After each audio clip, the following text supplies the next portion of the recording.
And I think, just go. All right. I don't know. I think we're.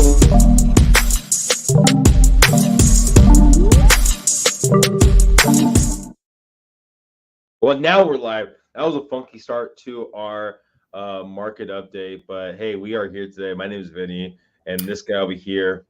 David Wright, I thought you were just trying to get funky with it here by doing like a remix over and over. Is that was not the case? That was not the case. That was just little funkiness to start our week off right. Yeah, I mean, we talked about if you watched us. I mean, I'm actually gonna have the clicker below going for last week. We don't have the updated numbers.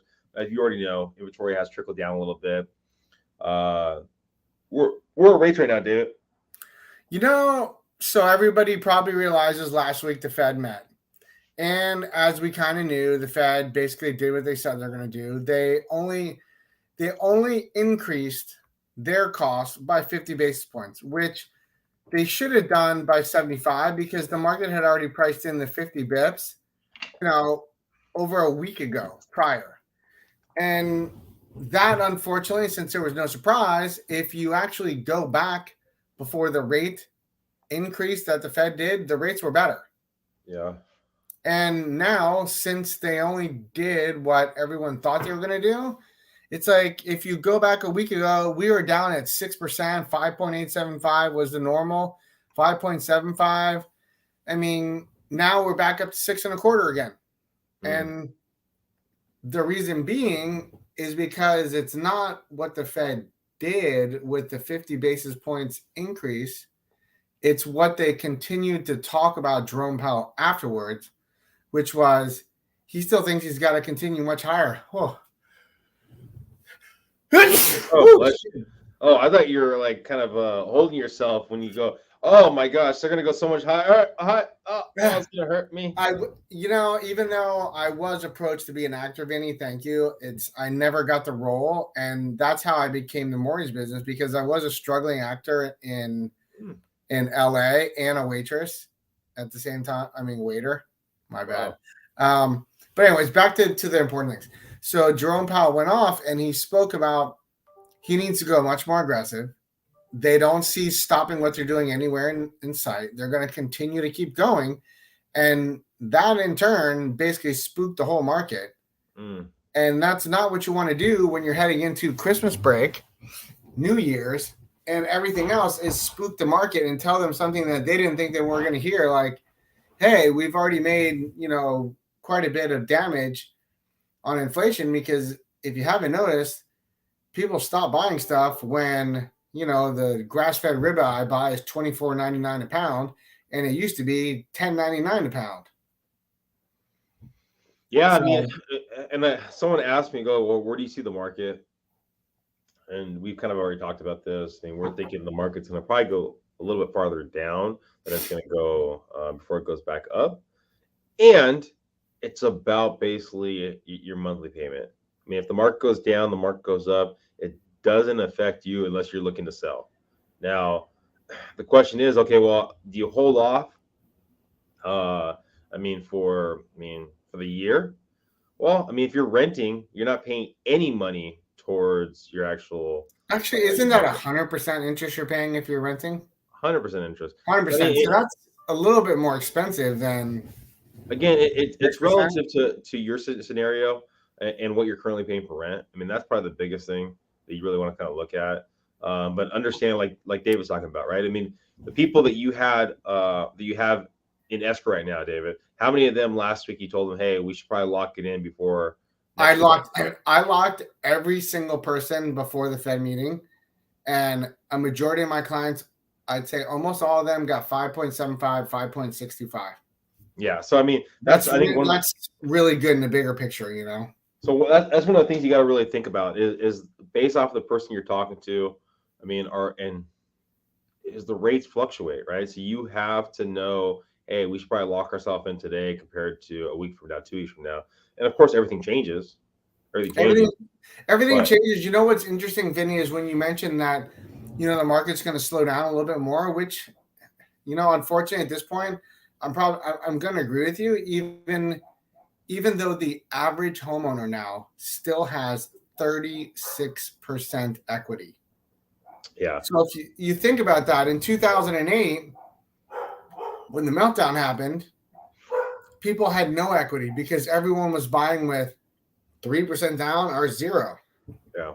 Now the average person's got 36% equity. So if the market goes down 10%, you're at 26% equity. And most people that bought in the last 3-year period, majority of them bought with 5 and 10% down. I mean, that was a majority of the loans, except for the people that, bought the more expensive homes and paid extra money. They put down 20%, 25%. And those people are still going to do very well.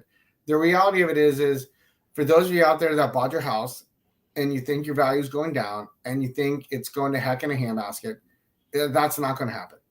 You just need to stay the course for the next year to year and a half as it gets kind of down and dirty. Well, you got to think about it, right? I mean, so let's say this is for last week again, the clicker, right? We had 3,300 properties last week active on the market last Monday. And I'm not sure what it is. Usually we have less than the holidays. Yet we need, again, we talked about 8,000, 9,000 properties. 3,300 properties is a really low number. And yes, in the summertime, in the wintertime, it does go lower. Yeah, we've been kind of trending lower and lower. So we need a lot more inventory right there, right? In San Diego. So there's always going to be people that are going to be looking to purchase, right? So something to think about is if you're looking to buy, you're going to get a little better of value if you're willing to buy a property that needs a little bit of work, right? The shiny objects are still going to sell faster than just a regular property, right? So that's something to probably really think about when you're looking to purchase, is really talk it over with your spouse, yourself, whoever it is. Hey, are you willing to paint the property? Are you willing to basically do some new cabinets, do some new flooring? Are you willing to do those things when you're looking to purchase a property? Because that might actually help you even get a bigger cushion relative to the 97% of listed sold.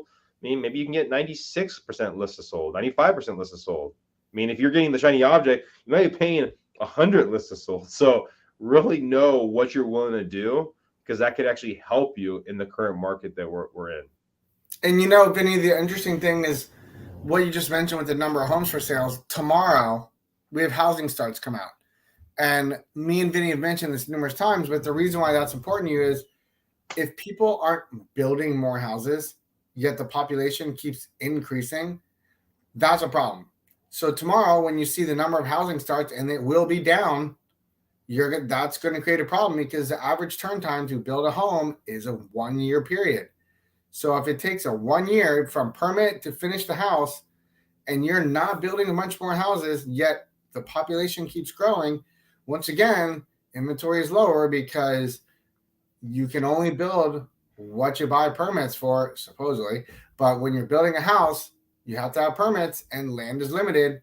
So for people out there who sat and looked and said, oh, real estate's so risky, I'm going to invest in crypto. I invest in crypto. I still have money in crypto, and I will continue to leave it in crypto. But I have, certain types of that. I don't know if I'm going to say currency. I would say, I own Ethereum. So like Ethereum's different. So I own that. But for the people who thought you're going to get a better investment by going all crypto and saying housing's negative, not now. Crypto's down by 50, 60, 70, some cases 80%.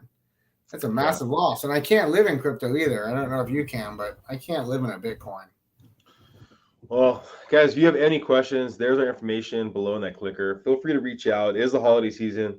David and myself are still working out there. So if you have any questions, if you're curious about kind of starting off the year right, or even thinking about, I've had clients that have reached out to me, hey, I'm not ready yet, but I want to, look to purchase, summertime, end of this year.